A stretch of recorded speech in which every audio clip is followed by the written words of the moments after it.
The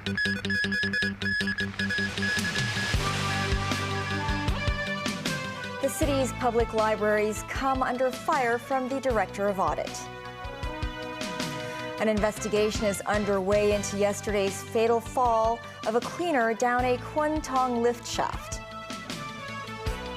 And a poll suggests the majority of Americans don't want Biden or Trump to run in the 2024 presidential election.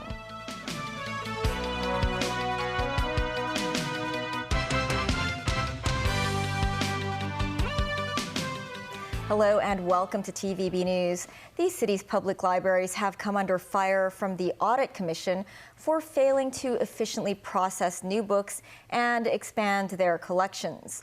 The audit report also pointed out that the Leisure and Cultural Service Department needs to speed up its work in processing materials that may be in breach of the national security law. Veronica Lin has the story. As of the end of last year, the city has over 15 million books in 85 libraries, while new books are added from time to time to provide more choices for readers.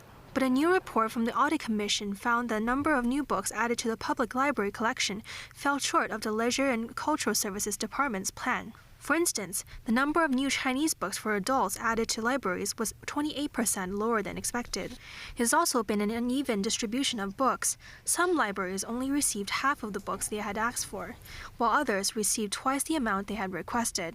In addition, the audit report also pointed out that the Leisure and Cultural Services Department took too long to process new books.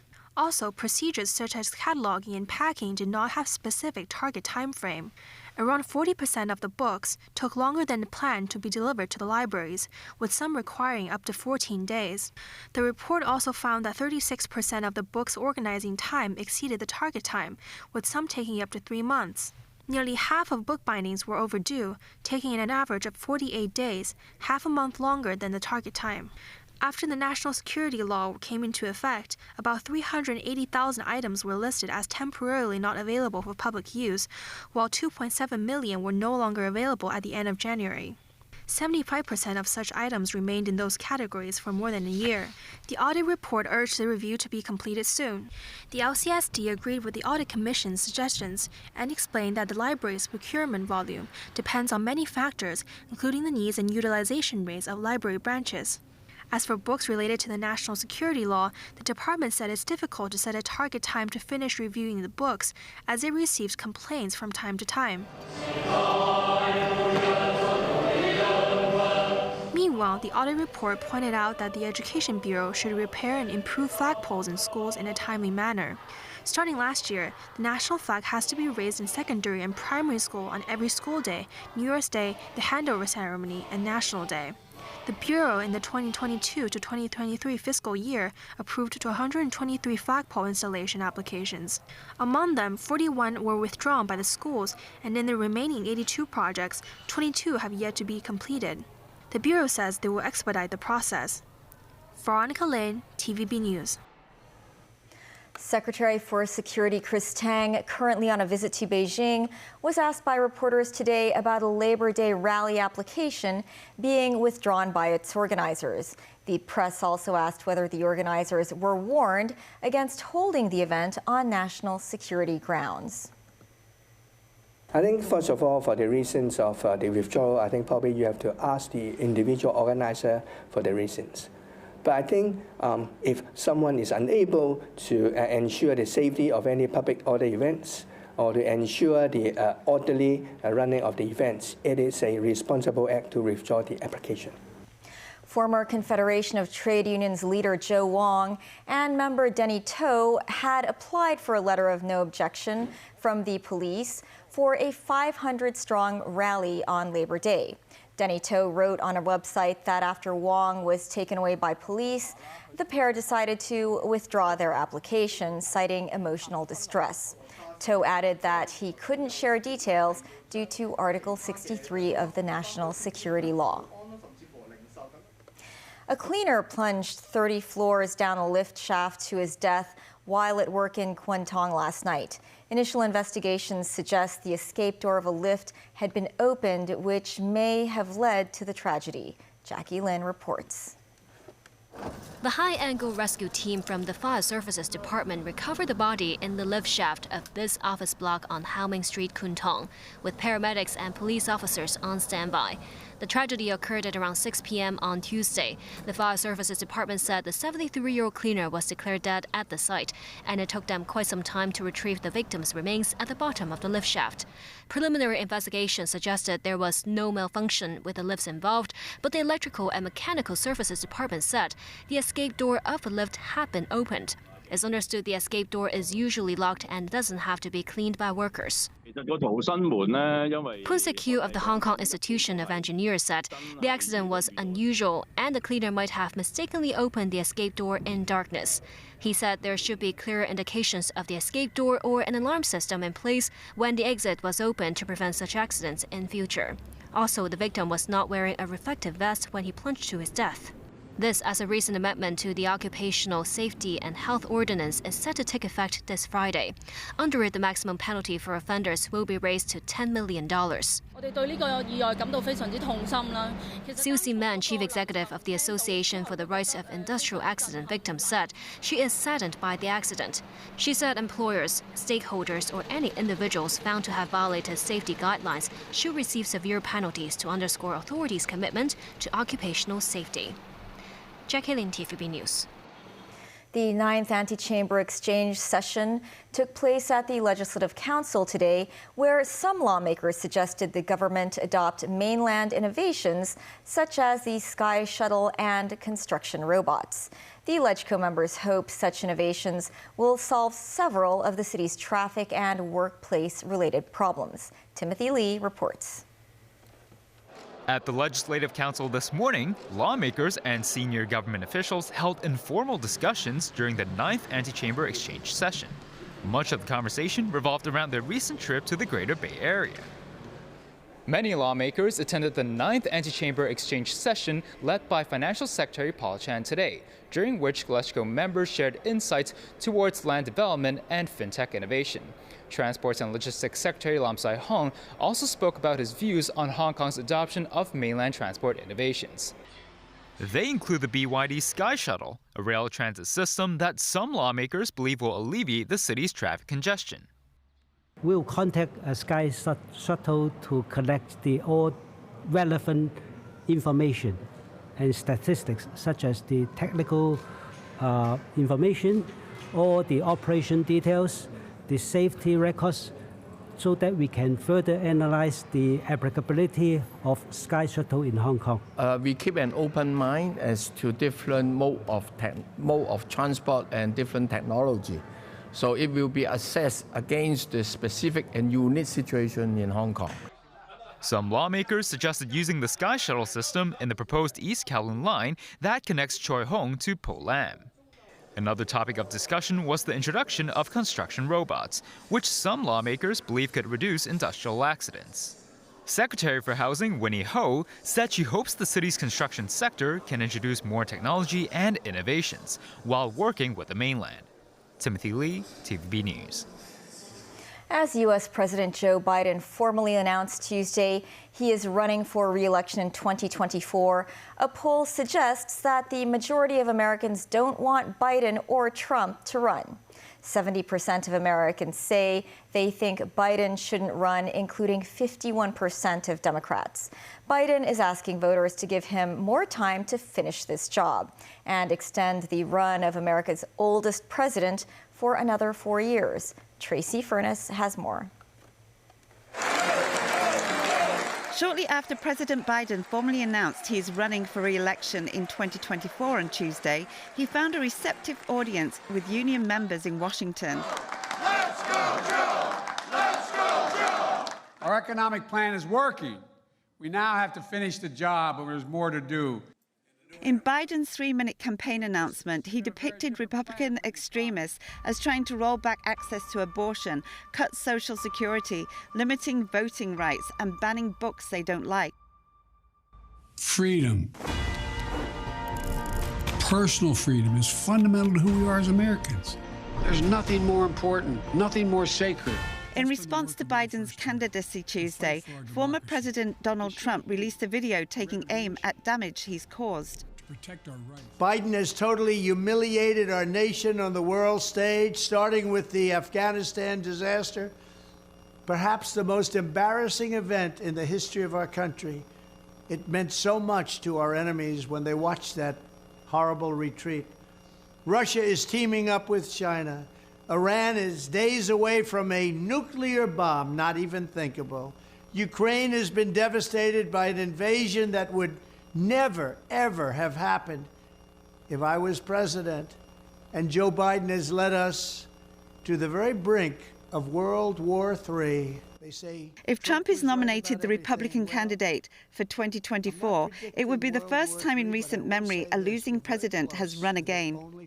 It'd be unprecedented in the sense that neither Gerald Ford nor Jimmy Carter nor George H.W. Bush ran for president after they had lost their first reelection bid. And so this would be the first time that it's happened in recent memory. But analysts say that Biden should not focus too much on Trump in order to win voters. And if they focus too much on Trump, which is pretty an easy way of doing things, I think it makes them more vulnerable. They have to explain what Biden has already done for the American voter and what keeping him in office will continue to provide for the American voter. Tracy Furness, TVB News. A nearly 30-year-old rape claim against former U.S. President Donald Trump went to trial in New York Tuesday. Jurors in the federal civil case heard a former advice columnist's allegation of being attacked in a luxury department store dressing room. The former president says nothing happened between them. E. Jean Carroll will testify what unfolded in a few minutes in a fitting room in 1996 would change her life forever, her lawyer told the court. Filled with fear and shame, she kept silent for decades. Eventually, though, silence became impossible, she continued. Carroll broke her silence in a 2019 memoir. Trump, who wasn't in court but hasn't ruled out testifying, has called Carroll a nut job who fabricated the rape claim to sell her book. South Korean President Yoon Suk-yeol, speaking in the United States, has said the Seoul-Washington alliance should evolve into a supply chain and future-oriented innovative technology alliance. Today, he will hold a summit with U.S. President Joe Biden. Matthew Bray reports. Yoon Suk-yeol opened his state visit to America with a visit to a NASA facility in Maryland. The two countries signed a statement on cooperation in space. South Korea will soon fly payloads through NASA's Commercial Lunar Payload Services Program. We look forward to expanding our collaboration on the Artemis program, which will return astronauts to the moon for the first time in 50 years and lay the groundwork for our mission to Mars. Even before Yoon's official six-day itinerary got underway, two large deals were announced: General Motors and Samsung SDI for a $3 billion electric vehicle battery cell plant in the US, and with Netflix to invest heavily in Korea on programming for the growing market for Korean content. 양국의 경제계 리더 여러분. Later, Yoon, speaking at an event hosted by the US Chamber of Commerce, said the South Korean-US alliance should leap into a new phase to jointly overcome complex crises. What he meant was moving the alliance closer together technologically to build more resilient supply chains, and what he termed reaffirm their status as true allies. Yoon has come to America with 120 executives from South Korea's biggest companies, including Samsung's J.Y. Lee and Hyundai Motor Group's chief executive. In the evening, Yoon and his wife, with the Bidens, visited the Korean War Veterans Memorial. The circular wall of remembrance is inscribed with the names of the more than 36,000 Americans and 7,000 plus Koreans who were killed while serving in the conflict. Matthew Bray, TVB News. Chinese state television CCTV reported that President Xi Jinping has spoken on the phone with Ukrainian President Volodymyr Zelensky. They exchanged views on bilateral relations and the crisis involving Ukraine. Xi said China's position is for peace and that the negotiations between Ukraine and Russia should take place. We will have more details on the news roundup later tonight. And still ahead. Former Sudanese leader Omar al-Bashir's whereabouts unclear after a prison holding him came under attack. And locally, a plan to reuse some 3 million returned vehicle license numbers.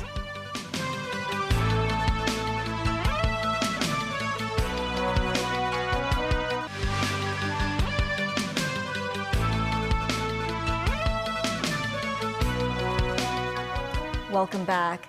The United Nations has told the generals in Sudan to silence the guns. This as expats and Sudanese continue to flee the fighting. A prison holding former leader Omar al-Bashir has been attacked. The whereabouts of the ex-president and his close associates are unclear in another illustration of the chaos and confusion. David Garrett reports. These are the indirect casualties of the fighting in Sudan. These sick people need kidney dialysis, but travelling between hospitals has become too dangerous. These patients may not survive unless there is an end to the violence. And it is for people like this, innocent civilians caught in the crossfire, that the UN is trying to broker peace. The Security Council was told in no uncertain terms the situation in the country is fragile. The two generals continue trading accusations and issuing competing claims of control over key installations. There is yet no unequivocal sign that either is ready to seriously negotiate, suggesting that both think that securing a military victory over the other is possible. These 10 days of violence and chaos are heartbreaking. A prolonged, full-scale war is unbearable to contemplate. The Secretary-General spoke directly to the two men fighting for control. Generals Abdel Fattah al-Burhan and Mohamed Hamdan Daglo, Hemeti, and the Sudanese armed forces and the rapid support forces to silence the guns. It is incumbent on Sudanese leaders to put the interests of their people front and center. China's permanent representative Zhang Jun echoed what the Secretary-General said. Zhang called for a ceasefire, saying the fighting pains China, a good friend and a partner of Sudan. Away from the talks, airlifts out of the war zone continue. These UK citizens landed in Cyprus on their way home. They were on a plane belonging to the Royal Air Force. But Britain's still in Khartoum have been told to make their way to a dedicated airfield for the next plane out. It's a complex operation and many challenges faced. We're working with UK and partner nations in order to successfully extract the people of Sudan back to safety. In another development, the exact location of ex-President Omar al-Bashir is unclear. The Rapid Support Forces broke into his prison, facilitating the escape of inmates. The army say Bashir, detained on corruption charges, was moved to a military hospital prior to the jailbreak. But reports say associate Ahmed Haroun is free. He was serving a sentence alongside al-Bashir and is wanted by the International Criminal Court for atrocities in the Darfur region. David Garrett, TVB News. And back at home, the Transport and Logistics Bureau said some 3 million return vehicle license numbers could be reallocated to the public after the numbers currently being used run out. This as authorities estimate car plate numbers with the last prefix ZZ would begin distribution around the end of 2024 or early 2025. After the current series of vehicle registration marks are all allocated, the government will start allocating the 3 million license plate numbers that were returned to them earlier. That will start with prefixes WA and WZ. And that's the news. Thanks for watching. Bye for now.